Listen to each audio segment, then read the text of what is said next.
Dear students, कल के video lecture में मैंने फोर्थ सेम मैकेनिकल इंजीनियरिंग के लिए हाइड्रोलिक्स एंड न्यूमेटिक्स का तीसरा चैप्टर स्टार्ट किया था। उसमें हमने आपको बताया था कि जब फ्लो करता है तो उसका बिहेवियर कैसा होता है, कौन कौन से फैक्टर अफेक्ट करते हैं और लाइन ऑफ फ्लो क्या होती हैं, टाइप्स ऑफ फ्लो क्या होते हैं, और जब कोई फ्लूइड फ्लो करता है एक क्रॉस सेक्शन से दूसरे क्रॉस सेक्शन में तो वो किस एवरेज वेलोसिटी से फ्लो करता है, यानी एवरेज वेलोसिटी क्या होती है, रेट ऑफ फ्लो यानी विसर्जन की फ्लो की प्रवाह की दर यानी rate of flow that is प्रवाह की दर दैट इज कॉल्ड द विसर्जन, वो क्या होता है। अब आज आप आपको बताएंगे तो कोई भी द्रव जो होता है वो पाइप या चैनल में ही प्रवाहित होता है, कोई भी लिक्विड आइदर इन पाइप और इन चैनल। तो अब प्रवाह के लिए सबसे पहला समीकरण है कंटिन्यूटी इक्वेशन। ये सबसे बेसिक समीकरण है और इसी का उपयोग आगे जितने भी प्रवाह से संबंधित जितने भी प्रिंसिपल होंगे उन सब में इसका उपयोग होता है।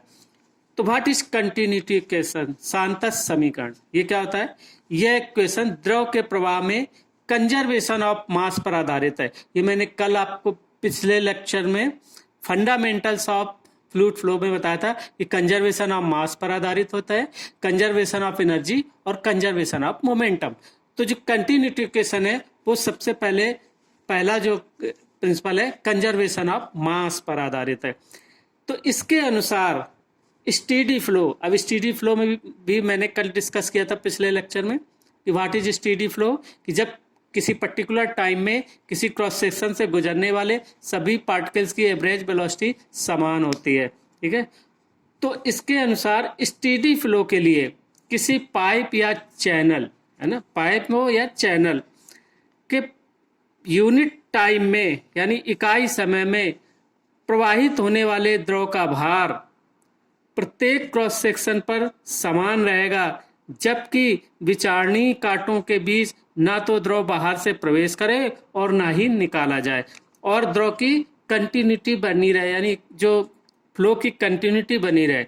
यानी जब कोई द्रव किसी पाइप या चैनल में स्टेडी फ्लो के अंतर्गत प्रवाहित होता है और वो कंटिन्यूअस प्रवाह होता रहता है, तो इस इक्वेशन के अनुसार कि यूनिट टाइम में प्रवाहित होने वाले द्रव का भार प्रत्येक क्रॉस सेक्शन पर समान रहेगा। यानी मान लो कोई पाइप है ये जिसके कि 1, 2, 3 ये अलग अलग क्रॉस सेक्शन है, तो किसी पर्टिकुलर टाइम में जितना भार क्रॉस सेक्शन नंबर 1 से गुजरेगा उतना ही दूसरे से गुजरेगा और उतना ही तीसरे से गुजरेगा, जबकि इन जो विचाराधीन काट हैं यानी इसके आगे ना तो कोई द्रव और ऐड किया जाए और ना इससे निकाला जाए, द्रव की सतत धारा प्रवाहित होती रहे, जो क्रॉस सेक्शन से गुजर रहा है आगे जा रहा है, ना यहाँ से निकाला जाए और ना यहाँ से कोई प्रवेश किया जाए, किसी भी दूसरी कार से पहले ना तो प्रवेश किया जाए और ना ये पहली कार से कोई भी द्रव बाहर निकाला जाए। उसी कंडीशन में होगा, यानी कि विचारणीय यानी इमेजिनरी क्रॉस सेक्शन के बीच ना तो द्रव बाहर से प्रवेश करे और ना ही निकाला जाए, यानी और फ्लो स्टेडी होगा तभी। तो अब मान लो कि ये पाइप है कोई, ये पूरा द्रव से भर के पूरा लिक्विड इसमें भर के प्रवाहित हो रहा है। अब मान लो कि क्रॉस सेक्शन नंबर 1 पर इसकी वेलोसिटी v1 है, 2 पर क्योंकि क्रॉस सेक्शन चेंज है तो नेचुरली वेलोसिटी चेंज हो जाएगी तो v2 है, और 3 पर v3 है। अब मान लो 1 पर area of cross section a1 है, ये a2 है और a3 है, क्रॉस सेक्शनल एरिया अलग अलग है, लेकिन उसमें भी अब मान लो इस द्रव में जो इस पाइप में जो द्रव प्रवाहित हो रहा है, जो लिक्विड फ्लो कर रहा है, मान लो उसका अपेक्षिक भार स्मॉल w है। अगर स्मॉल w जो कि स्मॉल w बराबर क्या होता है, रो इंटू जी यानी डेंसिटी इंटू ग्रेविटेशनल एक्सेलरेशन। ये तो पिछले लेक्चर्स में कई बार एक्सप्लेन हो चुका है, ठीक है। तो अब माना कि पाइप के कांटों 1, 1, 2, 2 और 3, 3 पर क्षेत्रफल क्रमशः a1, a2 तथा a3 है और प्रवाह वेग मान लो v1, v2 एंड v3 है। तो प्रति सेकंड प्रवाहित द्रव का भार किस पर, क्रॉस सेक्शन नंबर 1 पर जो होगा वो कितना होगा, small w a1 into v1, ठीक है। यानी स्मॉल w अपेक्षिक भार और ये वॉल्यूम होगा।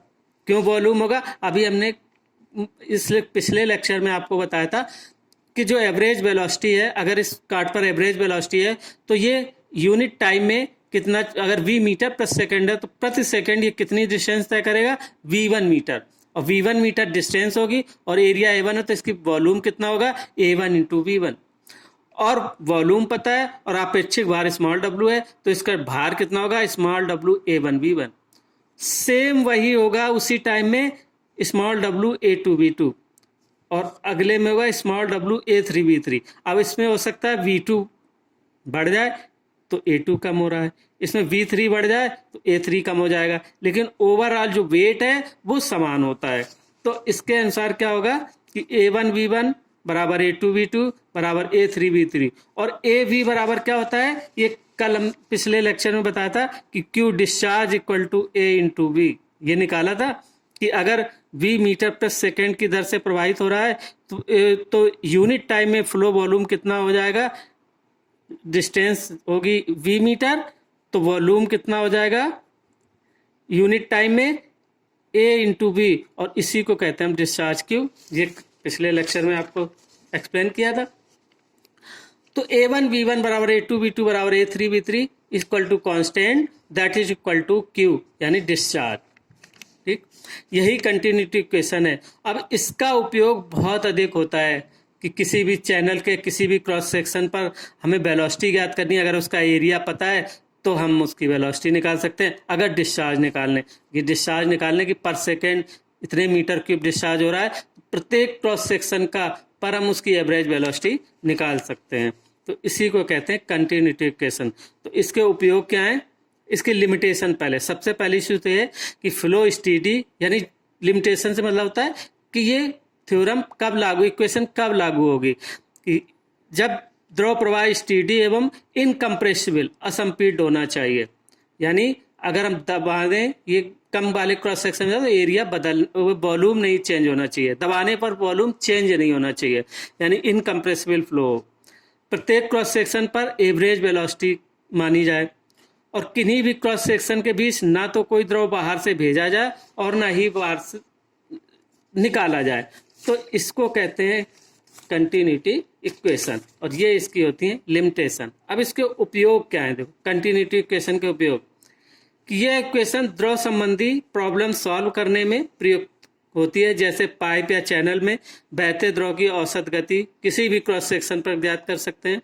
डिस्चार्ज अगर ज्ञात हो, हमने कहा अगर Q ज्ञात है तो Q बराबर a1 v1 बराबर a2 v2 बराबर a3 v3, किसी भी क्रॉस सेक्शन की वेलोसिटी निकाल सकते हैं, एवरेज वेलोसिटी।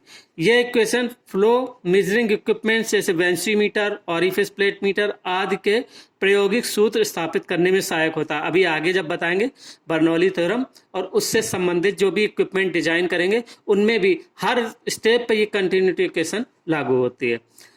इस इक्वेशन की सहायता से हाइड्रोलिक मशीन जैसे पंप, टरबाइन आदि में द्रव प्रवाह से संबंधित बातों की जानकारी तथा प्रॉब्लम्स यानी समस्याओं को सॉल्व किया जाता है। तो ये एक बेसिक इक्वेशन है और इसके द्वारा ही हम जो है आगे और जितनी प्रॉब्लम्स हैं वो हम ज्ञात कर सकते हैं। अब जब कोई द्रव किसी पाइप या चैनल में प्रवाहित होता है तो उस प्रवाह के अंतर्गत उस द्रव में ऊर्जाएं कौन कौन सी होती हैं, कितनी एनर्जी होती हैं, यानी एनर्जीज ऑफ फ्लोइंग फ्लूइड्स, यानी उस जो भी फ्लूइड फ्लो कर रहा है उसमें ऊर्जाएं कौन कौन सी होती हैं। तो सबसे पहली ऊर्जा कौन सी होती है? देखो नंबर 1 होगा स्टैटिक एनर्जी और डेटा मैड, स्थैतिक ऊर्जा या आधार शेष। तो यह ऊर्जा किसी माने हुए, मान लो कोई एक पाइपलाइन है, सपोज ये पाइपलाइन है, ये फ्लो कर रहा है। अब हम एक कोई आधार मानते हैं जहां से हम मेजरमेंट शुरू करते हैं कि एनर्जी, एक लेवल होता है, आधार तल होता है, यानी डेटम लाइन होती है, उसके ऊपर एनर्जी मेजर शुरू करते हैं। तो मान लो ये पाइप की स्थिति जो है इस डेटम लाइन से जेड मीटर है, तो माना किसी डेटम लाइन से W न्यूटन भार का द्रव जेड मीटर की ऊंचाई पर फ्लो कर रहा है। तो स्थिति के कारण स्थितिज ऊर्जा होती है। तो चित्र के अनुसार बिंदु A पर W न्यूटन भार के द्रव की स्टैटिक एनर्जी बराबर होगी Z into W newton metre. Z into W newton metre, यानी इतना इसकी न्यूटन मीटर जो होगा, क्योंकि वर्क डन क्या होता है, newton metre, force into displacement. तो ये है इसकी स्थिति के आधार पर, इसने ऊंचाई पर ले गए तो इसमें जो एनर्जी स्टोर होगी वो कितना वर्क डन होगा, W into Z newton metre, और यही स्टैटिक एनर्जी होगी। तो 1 न्यूटन भार के द्रव की स्टैटिक एनर्जी क्या होगी, Z into W upon W बराबर जेड मीटर।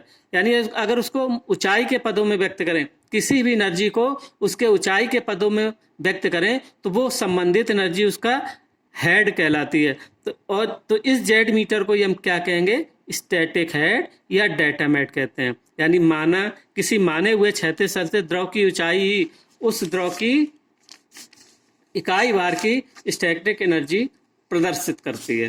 ठीक है। अब दूसरी जो एनर्जी है,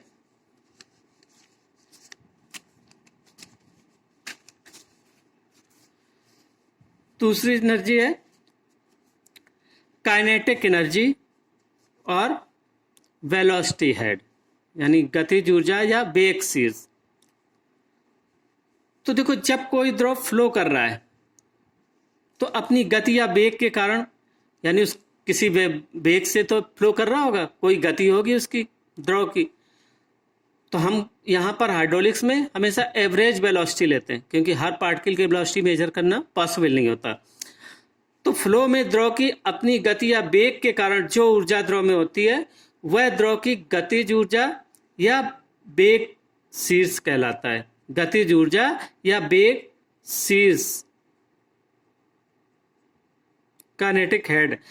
तो मान लो कि W न्यूटन भार का द्रव V मीटर प्रति सेकेंड वेग से फ्लो करता है। तो W न्यूटन द्रव के लिए गतिज ऊर्जा क्या होती है, हाफ mv², m जहां पर मास है। तो W बराबर क्या होता है, W बराबर होता है m into g, mass into gravitational acceleration. तो गतिज ऊर्जा क्या हो जाएगी, 1/2 W over g V² newton metre, जहां m द्रव का मास kg में और g acceleration due to gravity. तो द्रव की इकाई भार के लिए गतिज ऊर्जा क्या होगी, 1/2 W अपॉन जी V² इंटू 1/W। तो कितने हो जाएगा, V² अपॉन 2g, और ये कहलाता है हेड। ये मीटर में होगा, क्योंकि देखो मीटर स्क्वायर पर सेकेंड स्क्वायर और 2g का मीटर पर सेकेंड स्क्वायर, तो क्या आएगा, मीटर। तो इस प्रकार द्रव के यूनिट वेट की काइनेटिक एनर्जी को हम वेलोसिटी हेड या काइनेटिक हेड कहते हैं, वेग शीर्ष या गतिज शीर्ष कहते हैं। ठीक है, यानी वेग शीर्ष या गतिज शीर्ष। क्योंकि हाइड्रोलिक्स में जो भी मेजर किया जाता है, कोई भी एनर्जी मेजर की जाएगी, वो हेड के रूप में मेजर की जाती है ना, यानी ऊंचाई के पदों में किसी भी द्रव की। तो ऊंचाई के पदों में जब व्यक्त करते हैं तो 1 यूनिट वेट की जो ऊर्जा होती है, संबंधित ऊर्जा, उसको हम हेड कहते हैं। अब जैसे प्रेशर एनर्जी और प्रेशर हेड। तो देखो, प्रेशर एनर्जी कि द्रव में अपने भार के कारण दाब होता है, अपने भार के कारण। ये हमने शुरू से ही आपको कई लेक्चर में ऐसा बताया कि भाई जब द्रव किसी वेसल में रखा होता है तो अपने भार के कारण उसके सरफेस पर प्रेशर फोर्स अप्लाई करता है। तो द्रव में अपने भार के कारण प्रेशर फोर्स होता है, और इस दाब के कारण ही द्रव में प्रेशर एनर्जी होती है। ठीक है, इसी दाब के कारण ही प्रेशर एनर्जी होती है। तो it is the energy possessed by a liquid particle by virtue of its existing pressure. तो हम इसको ऐसे समझ सकते हैं, देखो उदाहरण से, कि मान लो कि कोई एक सिलेंडर है जिसमें ये एक पिस्टन है और इसके ऊपर एक भार W रखा हुआ है, और यहाँ पर जो दो प्रवाहित है उसकी प्रेशर इंटेंसिटी मान लो स्मॉल p न्यूटन पर मीटर स्क्वायर। तो इस प्रेशर के कारण इसमें इसका एरिया होगा, तो इसका जो टोटल प्रेशर हो जाएगा वो कितना हो जाएगा, P इंटू ए। मान लो area of cross section A metre square है पिस्टन का, तो जो टोटल प्रेशर फोर्स होगा P इंटू ए, और ये मान लो इसको H ऊंचाई तक इसको डिस्प्लेस कर देता है। तो इस प्रेशर फोर्स के कारण वर्क डन कितना हो जाएगा, वर्क डन जो होगा वो कितना हो जाएगा इस प्रेशर फोर्स के कारण, कि W इंटू कैपिटल W, यानी ये जो W बाहर है ये H ऊंचाई तक इसको डिस्प्लेस हुआ, तो कैपिटल W इंटू H, और कैपिटल डब्ल्यू किसके बराबर होगा, जो हमने प्रेशर फोर्स लगाया है, यानी P इंटू ए। तो यानी कैपिटल डब्ल्यू जो होगा वो क्या होगा, टोटल प्रेशर फोर्स, यानी A इंटू स्मॉल p। ठीक है, तो इसके कारण ये ऊपर चढ़ा, तो इस पर जो प्रेशर एनर्जी स्टोर होगी वो इस भार के कारण कितना होगा, यानी अब सिलेंडर में बाहर से उसी आपेक्षिक भार का और द्रव भरकर पिस्टन को H ऊंचाई तक ऊपर उठा देते हैं। इस प्रकार इस पिस्टन को H ऊंचाई तक उठाने में किया गया कार्य कितना होगा, कैपिटल W इंटू एच। और कैपिटल डब्ल्यू किसके बराबर है, कैपिटल डब्ल्यू है स्मॉल p इंटू ए, यानी टोटल प्रेशर फोर्स के बराबर। तो क्या हो जाएगा, स्मॉल p इंटू ए इंटू एच, ये हो जाएगा पिस्टन को H मीटर तक उठाने में किया गया कार्य। तो यही कार्य में दाब ऊर्जा के रूप में संचित होता है। तो इसलिए सिलेंडर में जो भेजे गए द्रव का भार कैसे निकालते हैं, यानी आपेक्षिक भार इंटू आयतन, क्योंकि आपेक्षिक भार बराबर होता है भार बटे आयतन। तो आयतन बराबर क्या होगा कि एरिया ऑफ क्रॉस सेक्शन उसका अगर मान लो ए है और H तक उठाया, तो वॉल्यूम कितना होगा A इंटू एच, तो भार कितना हो जाएगा small w A into H. तो जो हमने द्रव भेजा जिससे कि ये जो भार है ये ऊपर उठा, यहां से द्रव भेजेंगे तभी तो ये ऊपर उठेगा। तो उस द्रव का जो टोटल वेट कितना होगा, स्मॉल w इंटू ए इंटू एच। अतः प्रति न्यूटन भार के द्वारा संचित दाब ऊर्जा, तो यही दाब ऊर्जा होगी, यानी जो वर्क डन हुआ यही होगा small w A into H. तो अब प्रति इकाई भार के लिए संचित दाब ऊर्जा कितनी होगी, A into P into H upon small w A into H, क्योंकि भार ये कैपिटल W। तो ये कैपिटल W के द्वारा जो किया गया कार्य था ये था capital W into H, H ऊंचाई तक चढ़ाया कैपिटल W भार को, तो ये वर्क डन है और यही दाब ऊर्जा के रूप में संचित हुआ। और ये बराबर क्या होगा, A into small p into H. और जो भार हमने भेजा वो भार था इतना, तो इकाई भार के द्वारा दाब ऊर्जा कितनी संचित होगी, A into P into H upon small w A into H, और ये बराबर होगा स्मॉल p अपॉन w, और this is called the pressure head.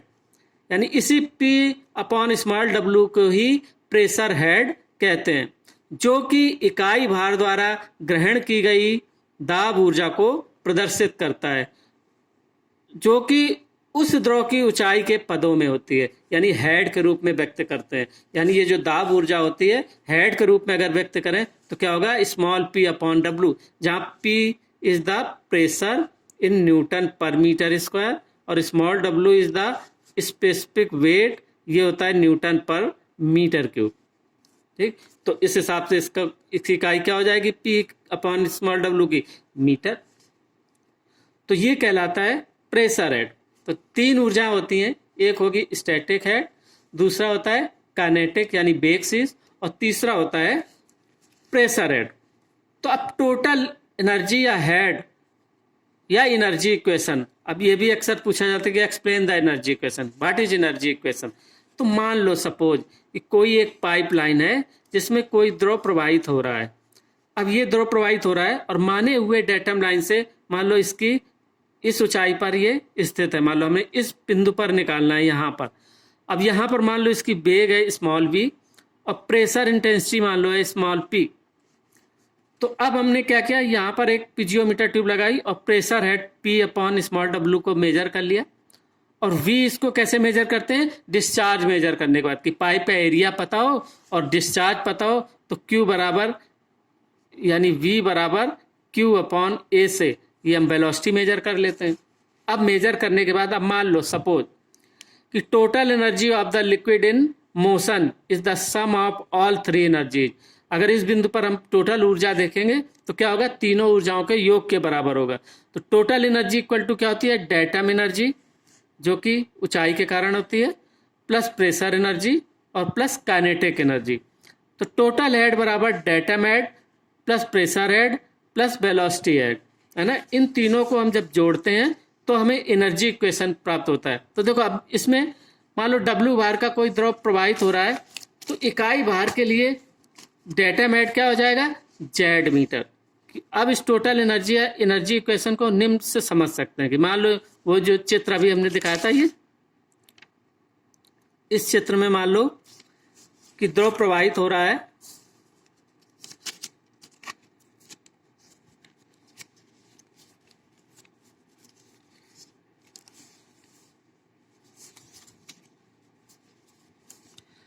तो उस केस में जेड मीटर की ऊंचाई पर वो स्थित था।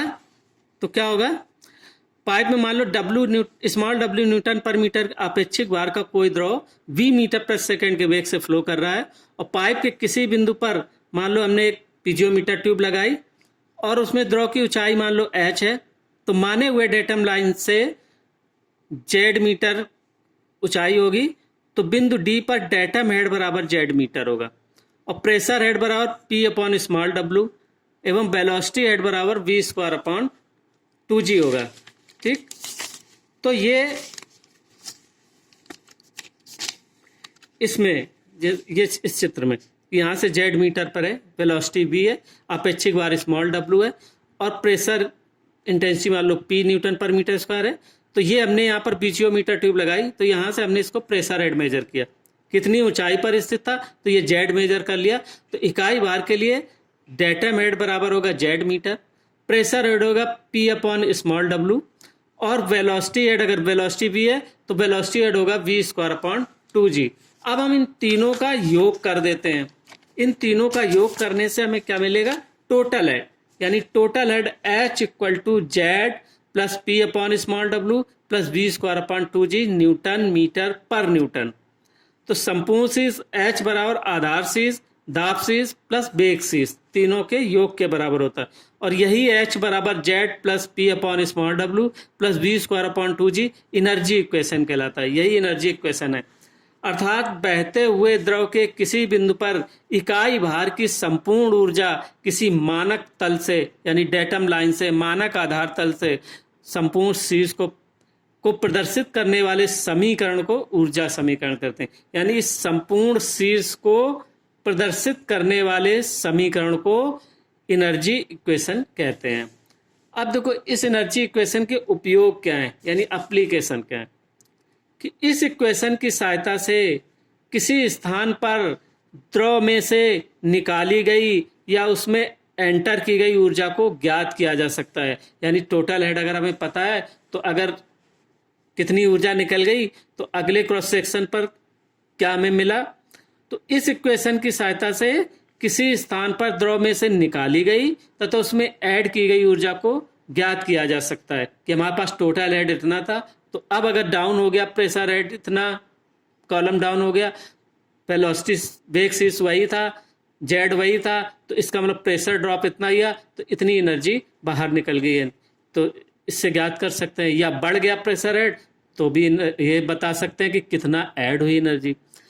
इस इक्वेशन की सहायता से बर्नौली थ्योरम स्थापित की जा सकती है, जो कि फ्लो की बेसिक थ्योरम है, इंपॉर्टेंट। अब इसके आगे हम उसी को एक्सप्लेन करेंगे कि बर्नौली थ्योरम एक बेसिक थ्योरम है, उसी के आधार पर फ्लो के जितने भी केसेस हैं, चाहे वो मेजरिंग डिस्चार्ज मेजरिंग इक्विपमेंट हो, चाहे वेलोसिटी मेजरिंग इक्विपमेंट हो, कोई भी डिजाइन करना सब बर्नौली थ्योरम पर ही आधारित है। ये एक स्टैंडर्ड थ्योरम है जिसको कि हम बेस मानते हैं।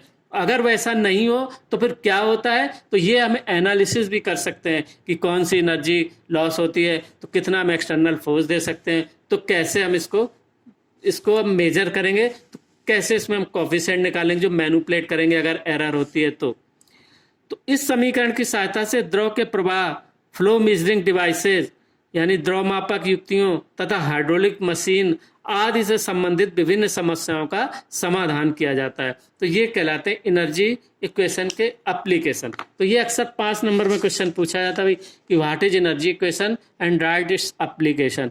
तो आप ये एनर्जी इक्वेशन ऐसे चित्र बना के, ये वाला ऐसे एक पाइपलाइन दिखा के और ये सारी चीजें मानोगे, और मानने के बाद ऐसे लिखोगे। है तो सिंपल सा याद रखना है, क्या कहलाता है कि टोटल हेड के योग को प्रदर्शित करने वाले समीकरण को एनर्जी इक्वेशन कहते हैं। टोटल हेड क्या होता है कि इकाई भार की जो कुल ऊर्जा होती है उसको टोटल हेड कहते हैं, यानी इकाई भार की डेटम एनर्जी, इकाई भार की प्रेशर एनर्जी, इकाई भार की काइनेटिक एनर्जी, तो उसी को कहते हैं हम हेड।